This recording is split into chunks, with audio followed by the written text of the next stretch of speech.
Right now, I got a few words for some of our brothers and sisters in the occupied zone. The chair is against the wall. The chair is against the wall. Boys and girls, prepare to be astounded, bedazzled, and otherwise stupefied. John has a long mustache. You are now listening to Peace Propaganda. And we're here for you.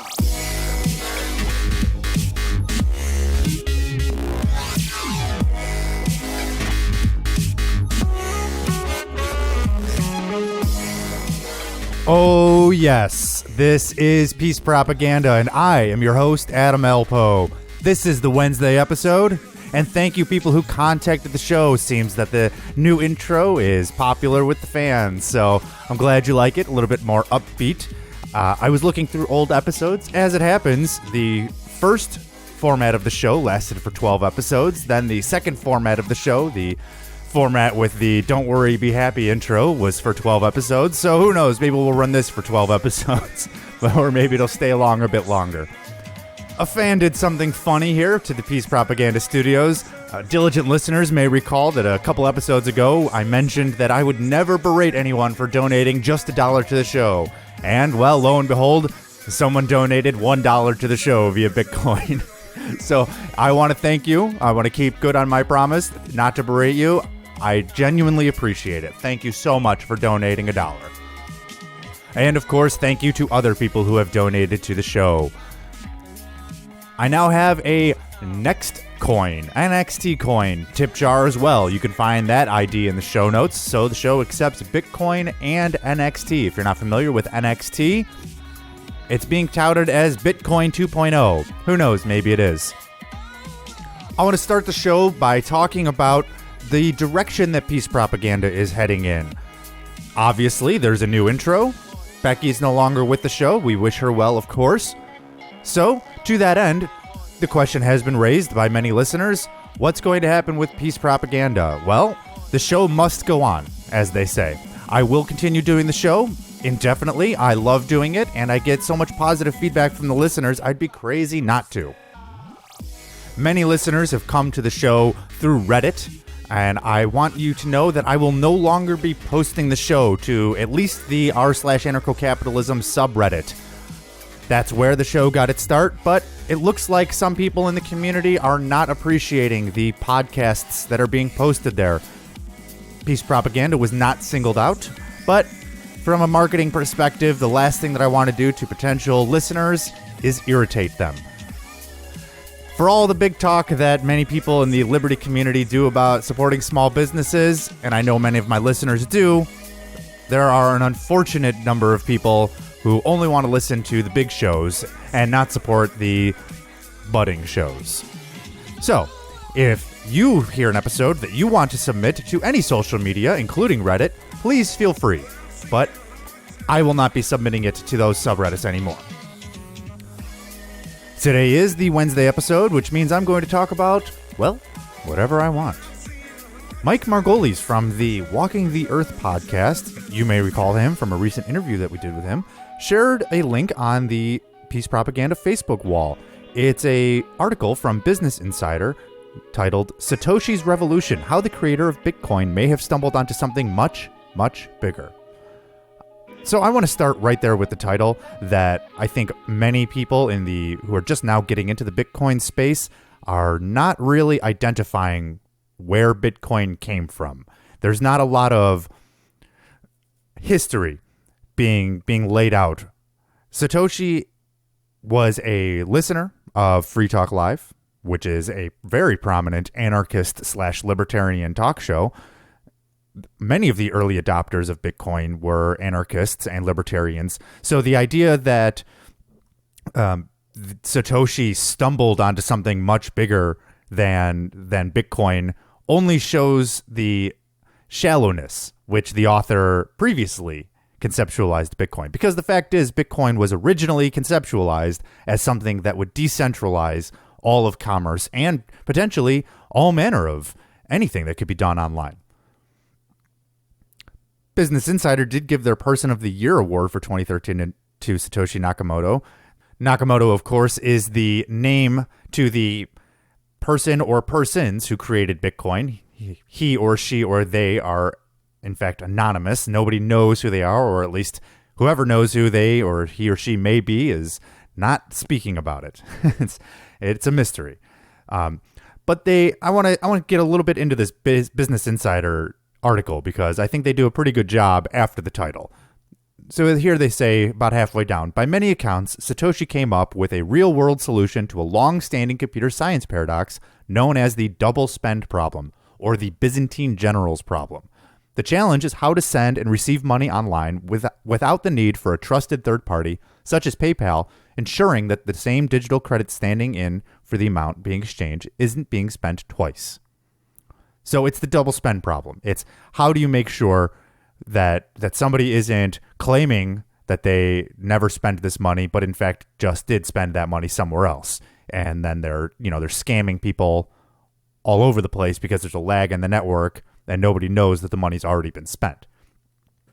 Traditionally, this is solved through the centralized process of as soon as you swipe your card, something gets transmitted to Visa or MasterCard. Of course, and MasterCard says, yep, looks good. They have the money in their account. We got their back on this one. That's a credit card, right? Bitcoin is decentralized, so it doesn't rely on that. So from a computer science point of view, it was a major breakthrough. Nobody had been able to solve this problem before. But now Bitcoin and the blockchain, which is the technology behind Bitcoin that eliminates this double spend problem, is being expanded to fields outside of just currency. It's being expanded, for example, in giving shareholder stakes in Kickstarter type projects. I'm very excited about this type of idea because currently the FEC says basically all of the rules of who can and cannot invest in anything. And that cuts a lot of people out of the process. For example, if you have a great idea and you want to put it up on Kickstarter and say, give us $10 and you get a share of our company, that's illegal. That's called general solicitation, and the FEC will shut you down for that. And people have gone to jail for such things. Why is that illegal? I don't know. It seems pretty much just like a way to keep common people out of business and funnel people into the stock markets where you have to give, half of your money to these stockbrokers. This new use of Bitcoin upends that power structure. It circumvents, it's an agorist enterprise. It circumvents the FEC's rules and the rules that are similar to that in other countries. And here Business Insider says, we give power to shareholders without centralizing in any way because we've eliminated the barrier to entry for starting a company. And that's what it's all about, right? I mean, people are always talking about, this should be illegal, that should be illegal. Well, if people could actually invest in these companies and have a say in these companies, and they don't have to go through this kludgy, outdated stock market where, everything takes forever to clear and you're paying, by the trade. If people could in real time say, hey, I don't like what that company's doing, I'm going to take all of my money out of it. That democratizes the marketplace in a way that you could never expect it to be done through the legislative process. Because the fact is, as soon as you're going into a legislative process, step one, you got the moral hazard. The people making the laws are oftentimes the people who have a vested interest in making really shitty laws. So why would you want to centralize that power? Why would you want to give away your right to have a say in the companies around you? And how do you exercise that right? You exercise it financially, right? That's certainly the most direct way. Of course, you can exercise that right just as general freedom of speech. You could talk out about a company, and that has had a lot of success throughout history. But unfortunately, the fact is the investment game is still a good old boys club. So the idea here, and this is what Business Insider is writing about, is it decentralizes the ability to invest in these companies, which means that everyone can, first of all, it opens up the platform to way more people, because now, think about people on the margins who maybe had a few extra dollars to invest, but, wasn't worth it to figure out, how to navigate the stock market because they knew that they were going to be paying by the investment. And chances are they were investing in a company that they don't know much about, or it's one of these big behemoth companies that they don't really care much about. How great would it be if you could just invest in the mom and pop restaurant down the street the same way that a billionaire invests in McDonald's? You want small locally run businesses in your neighborhood, this is the way to do it. This is how it gets done, is decentralizing investment, because it takes the power out of the hands of the big business interests that want McDonald's, that want Burger King. You know, I got nothing against McDonald's and Burger King, but I think most people would agree that it's a good thing to have locally run businesses as well. You know, diversity is the spice of life. And now we're even seeing opportunities for just random people who don't necessarily want to start a business, who don't have the time to start a business. They're going to have a way to get paid just for donating their spare hard drive space on their computer. You know, have you looked at MadeSafe? We talked about it in a couple episodes ago. MadeSafe is going to be decentralizing the internet. At least that's what they're trying to do. And in the process, it means that if you have a few extra gigs on your hard drive, you might be able to put it on the MadeSafe network for other people to pay you to store their data on your computer. It's encrypted, you have no access to it, but it's a valuable service for some people. So I have some closing thoughts about this, and then we're going to move on to another topic right after this.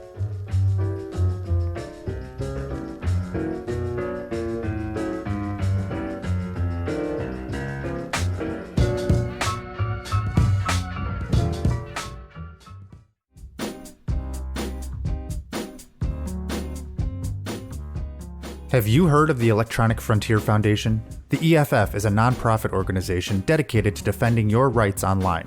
They fight illegal surveillance, advocate for users and innovators, and support freedom-enhancing technology. The state wants to limit what you can do online, including attacking bloggers and podcasters whom it considers non-journalists. Support the Electronic Frontier Foundation today by visiting EFF.org. You can donate with dollars or bitcoins. That's EFF.org.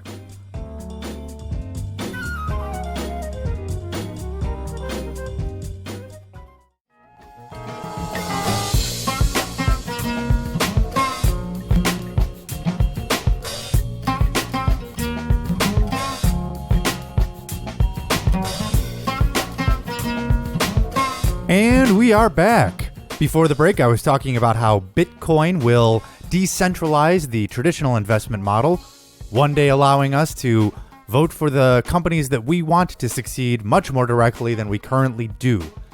I want to make a quick note. I think before the break, I was saying FEC. I meant to say SEC. That's the Securities and Exchange Commission. That's the U.S. federal organization in charge of who can and can't do what with their money. I'm going to get back to that in just a minute. But first, I want to thank the listeners. You've really gone above and beyond. You know, there's really a core group of people that listen. You know, you listen to every episode. I can tell. You know, I have listeners in Germany. I've, you know, all over the world. Something like 35, 36 countries. Every episode listen in on the show, and that's, I mean, wow. Thank you so much. And, you know, and if you're sharing the show, even better. If you're interacting with me on Twitter or Facebook and all of that, it's really appreciated, because the fact is, I don't really have a big marketing budget, as you may know. So the way that the show gets out to other people is listeners just like you sharing it with people that you know. So again, thank you so much. And yeah, I joked earlier about the $1 Bitcoin donation, but I'm serious. That was very, very kind of that person. He or she did not have to do that. So thank you. All right, we're going to get back to it. We were just talking about Bitcoin and how it can decentralize the ability for people to invest in companies that they actually give a damn about. Because as it stands, most people who are investing in the stock market aren't looking at these companies and saying, yeah, that's something that I can really get behind. And yeah, maybe if you have a lot of money, or maybe if you really care about it, you know, on an extraordinary level, maybe. But most people are just funneling money through a 401k, and if they even know what companies they're funding, they probably don't even give a damn. So how do we change that? Well, we change it through decentralization, of course. And that's the larger theme that really a lot of this whole show is about. It's a lot of what the philosophy is about, is decentralization, which is just another way of saying taking the power away from the crooks who want to control your life. This isn't the Saturday listener feedback show, but I want to bring in a conversation that I recently had with a listener. He was saying, look, Adam, I get that you like Bitcoin, but I'm not really seeing how that ties in with something like a 3D printed gun? What's the connection there? Why is, for those of you who don't know, Cody Wilson, the inventor of the 3D printed gun, also just released Dark Wallet, which is a very interesting new platform for basically making Bitcoin as anonymous as possible. There's a lot of very cool features in there. Maybe I'll do a special about it later, but you should definitely check it out if you haven't already. Dark Wallet, Google it. So the question that the listener had was, what's the connection? Why is somebody who cares about 3D printed guns also caring about Bitcoin wallets? It's not obvious. Well, the answer there is decentralization. The answer there is taking power away from the people who want to control your life. So here in America, we have the Alcohol, Tobacco, and Firearm Agency. And they say who can and can't have a gun at the federal level. Well, what if there's a way that they aren't able to say who has a gun at the federal level? What are the implications of that? I would argue that it's many of the same implications that if the SEC, the Securities and Exchange Commission in the United States, if they can't say who can and can't invest in what companies, you're going to see an explosion in creativity. You're going to see an explosion in people's ability to really voice their opinion. Same thing with guns. Admittedly, guns are not exactly as versatile an instrument as currency is, but the point is not to be afraid of who might abuse the new freedom. The point is we should be looking at who is abusing the current system for making rules.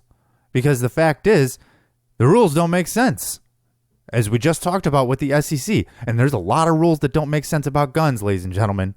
I mean, look, I'm not a member of the NRA or any other gun club, but just look historically at who is responsible for death and murder. It's not individuals with guns. It's governments with guns. The insane acts of a lone madman have never come close to the destructive capabilities of a national military. It would be insane to suggest otherwise. I mean, the numbers are out there. They can't even calculate how many people were killed in individual bombings in World War II. How many people died in the firebombing of Dresden? They don't even know. Not only do they not know, they can't figure it out within the nearest million. And and everybody's losing their minds about, every once in a while something tragic happens because of a lone gunman. Yes, it's tragic. But you know what else is tragic? Everything that's happening in Syria right now. Everything that's happening because of every national government that controls all of these weapons. So let's not be so hysterical about decentralizing these things if it means possibly one day taking some of this power away from the madmen who control the military. And no, I'm not talking about armed revolution. Settle down. That's not what I'm saying at all. But the point is, there is a passive level of consent possible because the government has a monopoly on violence. It's to the point now where you have to spell it out to somebody on a chalkboard how laws are enforced. People think, oh, you just write down a law on a piece of paper and everybody will obey it because that's how laws work. No, laws are enforced by violence. Okay? So if you can take away the monopoly on violence, then that means you're taking away their power. That is what they're afraid of. They don't give a damn about school shootings. That's not what the ATF is about.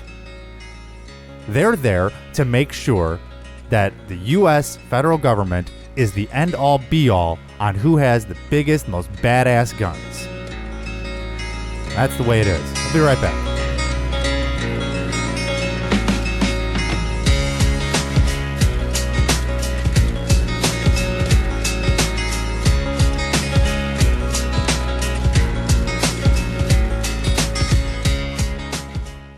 I want to take this opportunity to tell you about Sean's Outpost, a homeless outreach program which has provided over 20,000 meals to the homeless in Northwest Florida. They're also funded entirely through Bitcoin donations. They are proving that we can address the problems in our community without the state, without its predatory welfare programs, and without its Ponzi money. Recently, Sean's Outpost launched its newest, boldest initiative, Satoshi Forest, a 9-acre homeless sanctuary where they are teaching permaculture, aquaponics, and self-sufficiency to the homeless residents. No one sticks a gun in anyone's face and makes them donate to Sean's Outpost, and yet, every day, people do. Please consider donating to this inspiring cause. Visit seansoutpost.com. That's SEANS outpost.com.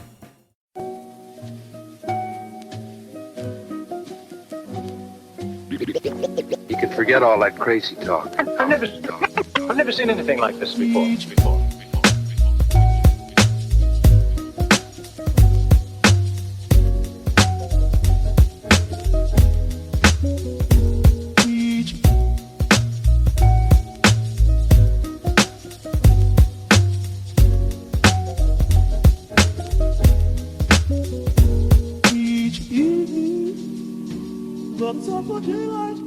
We come at last to the turn of the tide, the third segment of the Wednesday episode of Peace Propaganda. I know I'm going to get some interesting emails about that last segment.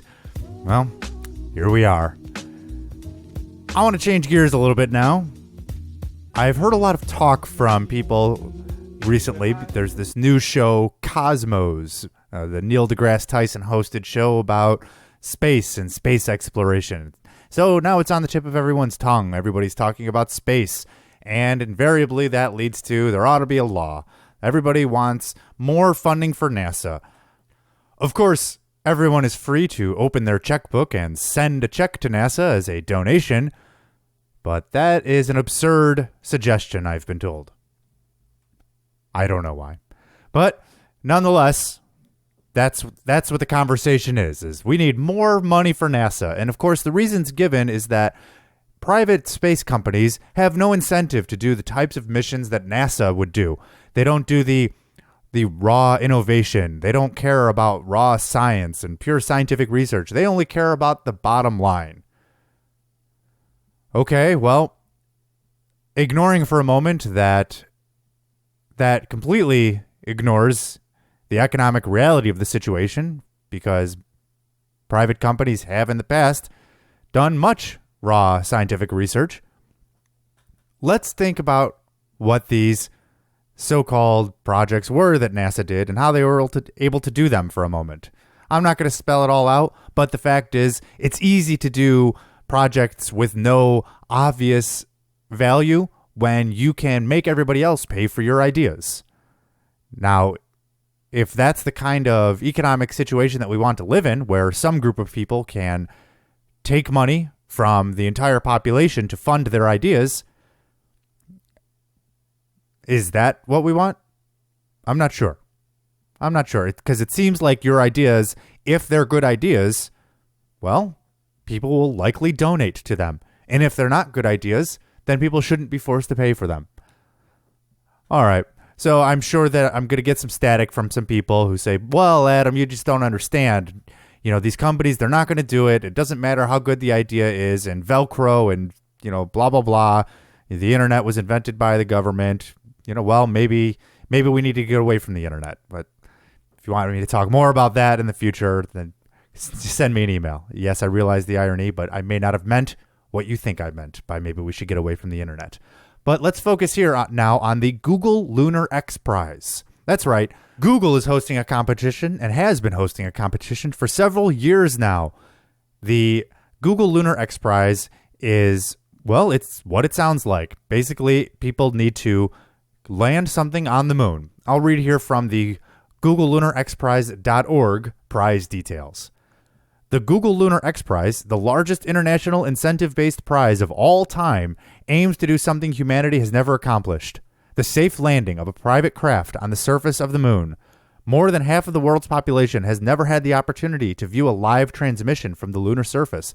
The Google Lunar X Prize aims to create a new Apollo moment for this generation and to spur continuous lunar exploration with $30 million to incentivize production. Okay? So let me stop right there. They're explicitly saying they want to create an Apollo moment. All right? And Why do they want to do that? Well, I'm not a businessman, but I'm guessing they have business reasons for doing what seems to all the world to be something that only a government would have an interest in doing. Let me read on. In order to win this money, a private company must land safely on the surface of the moon, travel 500 meters above, below, or on the lunar surface, and send back 2 mooncasts to Earth. Teams may also compete for bonus prizes such as exploring lunar artifacts or surviving the lunar night, and can be awarded prize money earlier by completing terrestrial or in-space milestones. All of this must be completed by December 31st, 2015. The race is on. Very cool stuff. And you know what's interesting about this? If I don't like how a certain project is going, I don't have to fund it. Isn't that nice? And if I do like what a certain project is doing, I can just send them a check and they'll cash it. That's what voluntary economics is all about. Of course, before this was the Ansari X Prize, which was a prize, a privately funded prize system where private companies competed to see who could create a reusable launch platform for getting into low Earth orbit. And that, I think they won something like $10 or $15 million for that. And before that, there were the Arctic exploration prizes. A lot of people don't know about this. These were prizes for Arctic exploration during the Age of Sail. So this is not even a new idea. And the prizes were funded largely by trade federations that wanted a new way to sail the globe. And so they pooled some of their money together because they saw a need. And lo and behold, all of humanity's, all of their ancestors benefit from what was a business interest in exploration. So, think twice before you totally write off the whole idea of government being able to be the only entity that can further raw science, that business interests are always encapsulated, in their own bottom line. Because the fact is, a lot of these things seem to emulate what people want out of their government anyways.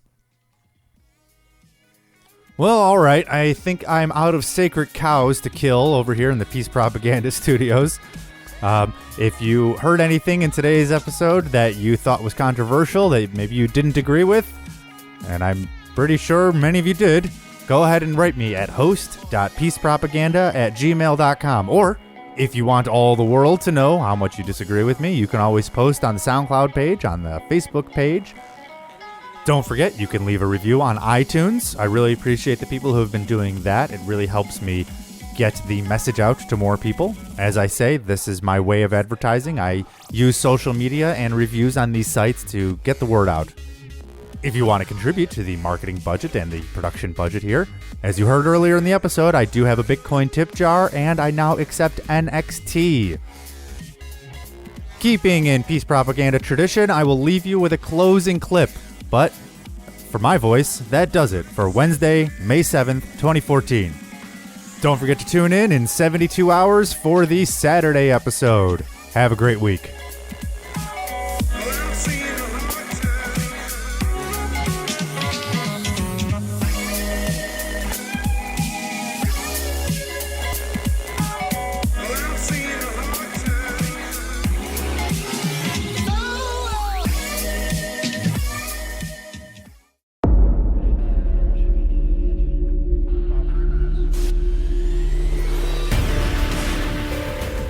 My name is Andrew Barton, Technical Operations Director for the Google Lunar X Prize. The Google Lunar X Prize is a $30 million prize to land a robotic spacecraft on the moon and move across its surface. The total prize purse is $30 million, and that's the largest incentive prize ever. The milestone prizes were introduced to give teams a boost in their preparations towards liftoff. The Google Lunar X Prize started with over 30 teams. Now we're down to 18, of which 5 have been selected for the milestone prize accomplishment round. The 5 selected teams are Astrobotic and Moon Express from America, Indus from India, Part-Time Scientists from Germany, and Hakuto from Japan. To reach this stage, the teams had to do two things. Define firstly what their critical technical risks are, and secondly, how they plan to overcome them. Teams have to demonstrate their technologies and prove to the judging panel that they've reached their milestones. Those 5 teams can share in the $6 million available if they demonstrate that they've overcome the specific challenges that they were selected for.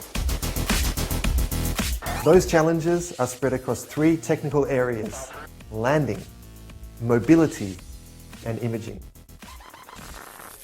The lunar environment is incredibly harsh. There's extremes of temperature, radiation, the environment is a vacuum, there's highly abrasive lunar dust that gets into all of your equipment. The ways these small, privately funded teams will overcome these challenges will be incredible. The milestone prizes run through till the end of September 2014. The 13 teams that weren't selected for the milestone prizes are still eligible for the grand prize, the second place prize, and the bonus prizes. The Google Lunar X Prize is pioneering the future of space exploration. We're going back to the moon, this time for good. Visit our website googlelunarxprize.org and follow along as these teams make history.